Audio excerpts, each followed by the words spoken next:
నగరంలోని పీర్జాదిగూడ బోడుప్పల్ మున్సిపల్ కార్పొరేషన్లోని కాలనీల వాసులు వర్షాకాలం వచ్చిందంటే వణికిపోతున్నారు. నాచారం, బోడుప్పల్, పీర్జాదిగూడ చెరువుల నుంచి వస్తున్న వరద నీరు 13 కాలనీలను నీట ముంచుతున్నాయి. 110 కోట్లతో ఎస్ఎన్డిపి ప్రాజెక్టు నిర్మిస్తామని గత టీఆర్ఎస్ ప్రభుత్వం ఇచ్చిన హామీ కార్యరూపం దాల్చలేదు. చింతలకుంట చెరువు వద్ద శిలాఫలకం వేసి 3 సంవత్సరాలైన పనులు ప్రారంభం కాలేదు.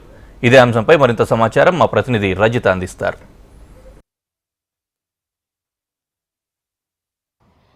మేడ్చల్ జిల్లా పరిధిలోని Peerzadiguda municipal corporation, Boduppal municipal corporation పరిధిలోని ప్రజలు వర్షాకాలం వచ్చిందంటే చాలు సమస్యలతో సహజీవనం చేయాల్సిందే.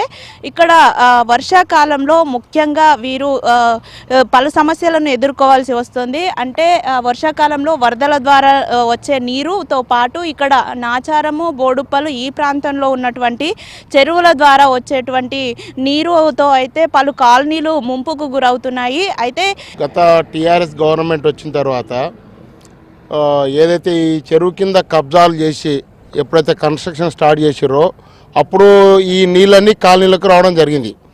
అయితే 5 ఏళ్లలో 3 ఏళ్ళు కంప్లీట్ నీళ్ళలో మునిగినాయి. అందరూ జనాలు తెలంగాణ రాష్ట్రం మొత్తం చూసింది, దేశం మొత్తం చూసింది. పడవలు వేసుకొని పడవలలో జనాలను బయటికి గుంజిన రోజులు ఉన్నాయి.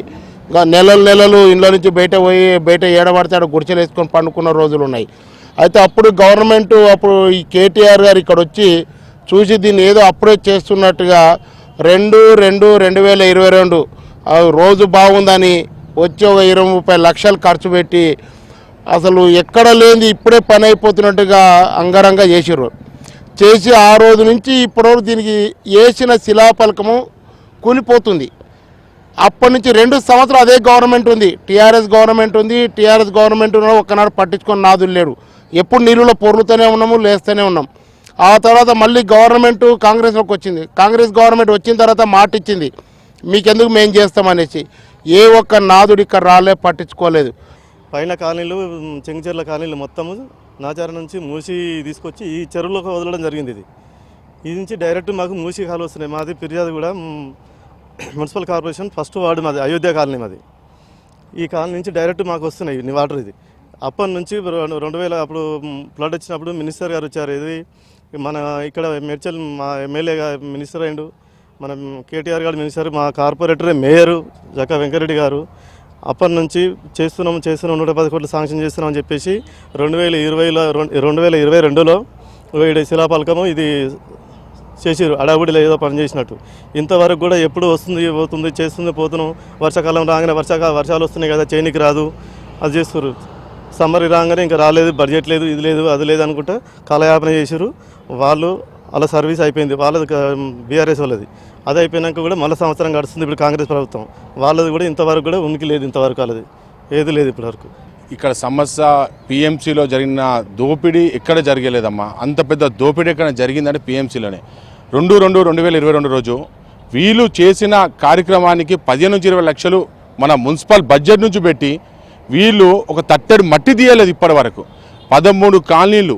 ఈ యాక్చువల్లీ నీళ్ళు అనేది బోడుప్పల్ నుంచి వచ్చే నీళ్ళు కదా, బిఎంసీని పిఎంసీని 2 ముంచే నీళ్ళు ఎక్కడ ఉన్నాయంటే మొత్తం పీర్జాదిగూడ మున్సిపాలిటీలో అయోధ్యానగర్ స్టార్టింగ్లో స్టార్ట్ అవుతే లాస్ట్ మల్లికార్జున నగర్ అని ఉంటుంది. నన్మధ్యలో 13 కాలనీలు ఎప్పుడు జలమయం అవుతుంటాయి. అలా నేను కూడా ఒక బాధ్యతని. నేను ఆ వర్షం పడే రోజు అదే కాలనీలో మా ఇల్లుంటే ఇంత లోతు మొకాల లోతు నీళ్ళు వచ్చినాయి. ఏం చేద్దాం దేవుడా అని చెప్పి 5 రోజులు నీళ్ళనే ఉన్నాం. తర్వాత 6వ రోజు ఉండలేని పరిస్థితిలో మేము మళ్ళీ ఇల్లు షిఫ్ట్ చేసి వేరే జాలు వెళ్ళడం జరిగింది.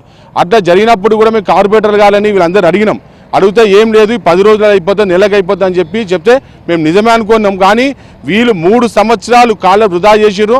ఇక మేము ఒకటే కోరుకున్నాం హెచ్ఎంటీ వాళ్ళని కూడా, మీరు పై దృష్టి తీసుకెళ్ళి మా పీర్జాదిగూడ పట్టిన శని వదలగొట్టాలని చెప్పి మనం కోరుకోవడం జరుగుతుంది.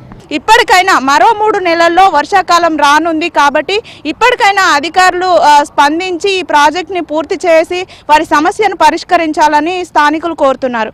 వీడియో జర్నలిస్ట్ గజానంతో రజిత, హెచ్ఎం టీవీ.